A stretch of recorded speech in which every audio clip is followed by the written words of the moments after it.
حتیٰ کہ اس دوران ایسا بھی ہوا کہ فرعون کی داڑھی کو ایک بار آپ نے پکڑ کے اتنا جھنجھوڑا کہ فرعون کو یقین ہو گیا کہ اتنی پاور، اتنی طاقت، یہ معمولی بچہ نہیں ہے، جس زور سے اس نے میری داڑھی کو کھینچا ہے یہ وہی بچہ ہے۔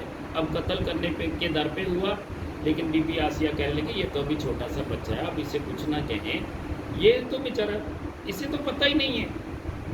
آپ اس طرح کریں، اگر اسے چیک کرنا ہے نا، کسی آگ کے انگارے بھی رکھتے ہیں اس کے سامنے، پھول بھی رکھتے ہیں، اس بچے کو کیا پتہ آگ کون سی چیز ہوتی ہے اور یہ کیا وہ کیا۔ اب اللہ جل شانہ کی مشیت یہ تھی، پیغمبر ہیں جہاں دودھ پینے کے بارے میں علم ہے کہ حرام کیا ہے حلال کیا ہے، لیکن یہاں حکمت باری تعالیٰ تھی، وہ پتہ ہی نہیں چل سکا۔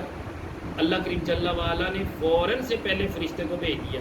موسیٰ علیہ السلام جیسے ہی پھولوں کو پکڑنے لگے، فرشتے نے ہاتھ پکڑ کے انگاروں کی طرف کر دیا تاکہ فرعون جو ہے اس کے زور و ظلم سے بچا جا سکے۔ تو اللہ کریم جل وعلا نے اس طرح آپ کو محفوظ رکھا۔ بہرحال بعض روایتوں میں ہے کہ آپ نے کوئلہ اٹھایا، منہ میں ڈال دیا اور آپ کی زبان پہ لکنت آ گئی، یہ بعض روایتوں میں ہے، یہ اسرائیلی روایات ہیں، لیکن ہمارے علماء نے اس کی تردید کی ہے کہ نبی کی زبان میں لکنت نہیں ہو سکتی، نبی کبھی بھی معذور نہیں ہو سکتا، یہ یاد رکھیں۔ موسیٰ علیہ نبینا علیہ السلام جب جوان ہوئے تو ہمت والے جوان تھے، ایک دیکھا کہ قبطی کے ساتھ زور و ظلم ہو رہا ہے اور صورتحال کیا ہے کہ وہ جناب ایک بنی اسرائیل کا شخص ہے، اس کو ایک پولیس افیسر اس کو مار رہا ہے، تو آپ نے کہا کہ یار کیوں مار رہے ہو؟ اس نے بیچارے نے اپنا معاملہ پیش کیا، آپ نے تھپڑ لگایا ایسے بڑے زور کے ساتھ، جیسے ہی زور کے ساتھ تھپڑ لگا وہ بیچارہ پولیس افسر وہیں ڈھیر ہو گیا۔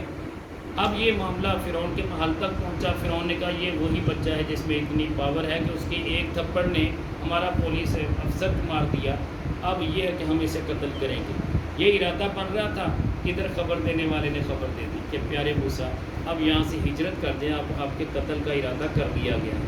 انبیاء علیہ السلام نے ہجرت کی ہے، تو موسیٰ علیہ نبینا علیہ السلام مصر سے نکلتے ہیں، ہجرت کے لیے روانہ ہوتے ہیں، مدین پہنچتی ہیں۔ یہ تقریباً 8 دن کی مسافت تھی، 8 دن میں کھانا پینا بھی نہیں کھایا، 8 دن اسی طرح زندہ بھی رہے اور طاقت بھی اسی طرح بحال رہی۔ پھر ایک دن اللہ کی بارگاہ میں عرض کرتے باری تعالیٰ کو اتنی بھوک لگی ہوئی ہے، مہربانی فرما کھانا عطا فرما۔ اللہ کے جل وعلا نے جنت سے کھانا نازل فرمایا، پیارے موسیٰ علیہ السلام نے وہ جنتی کھانا کھایا اور بہترین قسم کا جو مشروب نازل کیا گیا تھا وہ آپ نے پیا، یہاں تک کہ مدین میں پہنچے۔ یہ مدین جو ہے نا، یہ بھی حضرت ابراہیم علیہ السلام کے ایک صاحبزادے کا نام ہے مدین، تو اس نام پہ باقاعدہ اس علاقے کا نام رکھا گیا۔ وہاں شعیب علیہ السلام موجود تھے، وہ بھی پیغمبر تھے، چونکہ آپ کو پتہ ہے کہ ایک وقت میں ہزاروں پیغمبر بھی رہے ہیں، ہر علاقے کا ایک اپنا نبی ہوا کرتا تھا، ایک بستی کے لیے ایک نبی ہوا کرتا تھا۔ ہمارے نبی ہیں جنہوں نے فرمایا ارسلت الی الخلق کافہ، میں پوری کائنات کے لیے نبی بنا کے بھیجا گیا۔ باقی جتنے نبی آئے اپنی اپنی بستیوں کے لیے آئے۔ تو آپ نے دیکھا کہ 2 لڑکیاں ہیں انتہائی خوبصورت ہیں، وہ بکریاں لے کے کھڑی ہیں اور ادھر لوگ اپنی بکریوں کو چشمے سے پانی پلا رہے ہیں۔ آپ نے بڑے ہی احترام کے ساتھ پوچھا کہ بیٹا کیا مسئلہ ہے، کس لیے آپ کھڑی ہیں؟ کہنے لگے کہ یہ سارے پانی پلا لیں گے، بعد میں ہم پلائیں گے۔ تو پوچھا کہ کیوں؟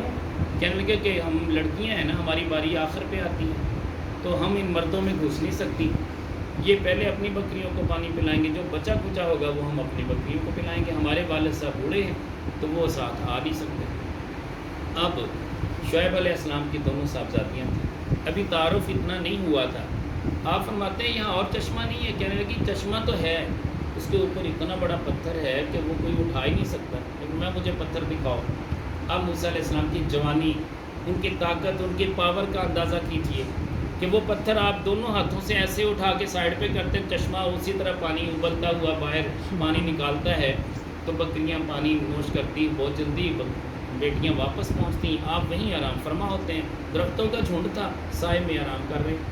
اب یہ دونوں صاحبزادیاں جب گھر پہنچتی، شعیب علیہ السلام پوچھتے ہیں کہ بیٹا آج اتنی جلدی کیسے؟ کہنے لگے ایسے ایسے ایک نوجوان تھا، اس نے وہ پتھر اٹھایا اور اس طرح فرمایا کہ وہ پتھر عام آدمی نہیں اٹھا سکتا، وہ ایک نبی ہی اٹھا سکتا ہے، لہذا وہ بندہ معمولی بندہ نہیں ہے، وقت کا نبی ہوگا، جاؤ اسے بلا کے لاؤ۔ اب انہیں آپ کی ایک صاحبزادی جاتی ہیں، بلا کے لاتی۔ قرآن کہہ رہا ہے کہ یہاں پہ وہ اتنی حیا کی پیکر تھیں کہ اتنے حیا کے ساتھ، اتنے باپردہ انداز کے ساتھ جا کے بلا کے لاتی ہیں.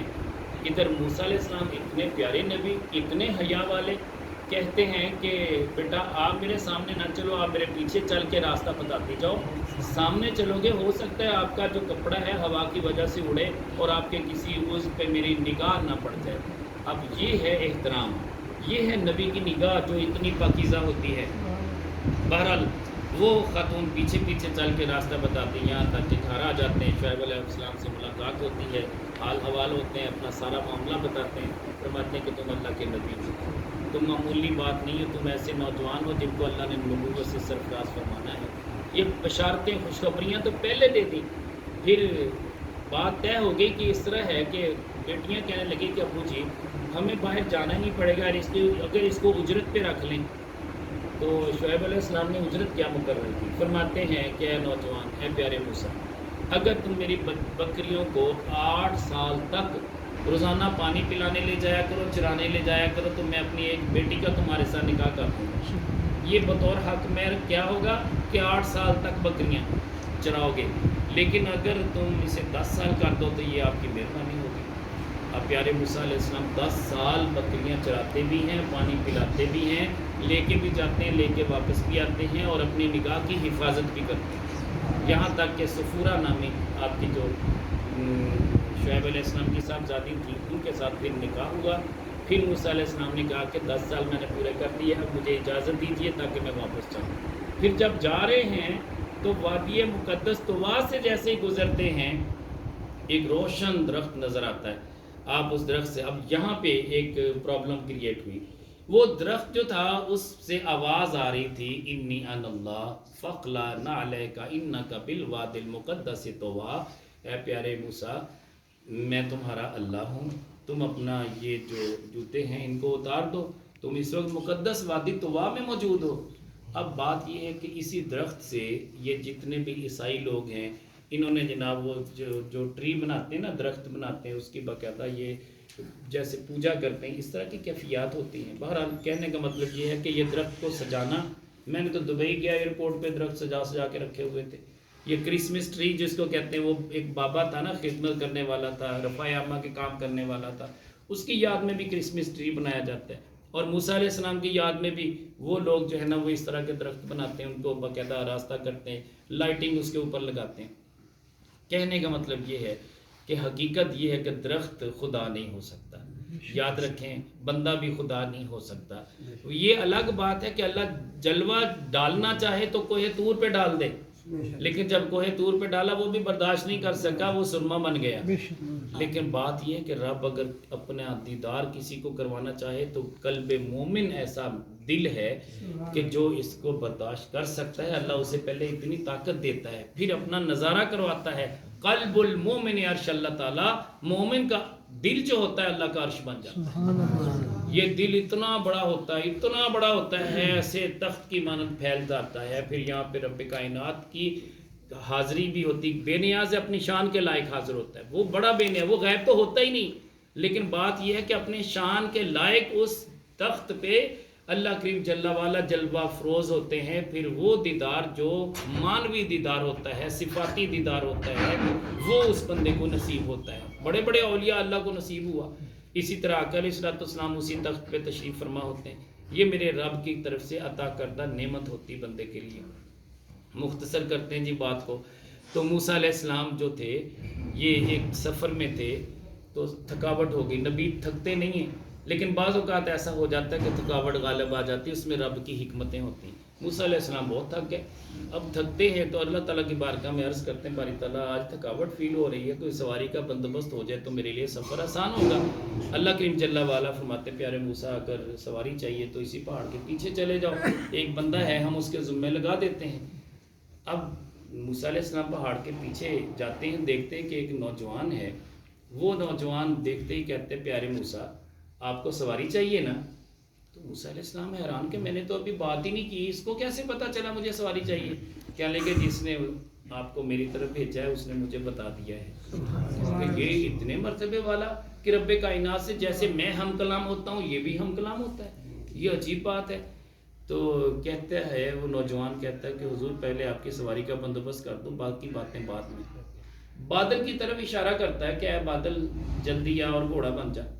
بادل اترتا ہے زمین پہ، گھوڑا بن جاتا ہے۔ موسیٰ علیہ السلام سے عرض کرتا ہے حضور یہ سواری آپ کی آ گئی۔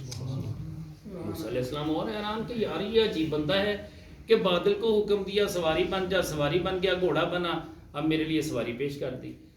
پوچھا کہ بتا کیا عمل ایسا ہے کہ جس سے رب کائنات نے تجھ پہ اتنا لطف و کرم کیا؟ تو کہنے لگا کہ حضور یہ بات آپ اپنے رب سے ہی پوچھ لیجئے گا، میں خود بتاؤں یہ بات مناسب نہیں ہے۔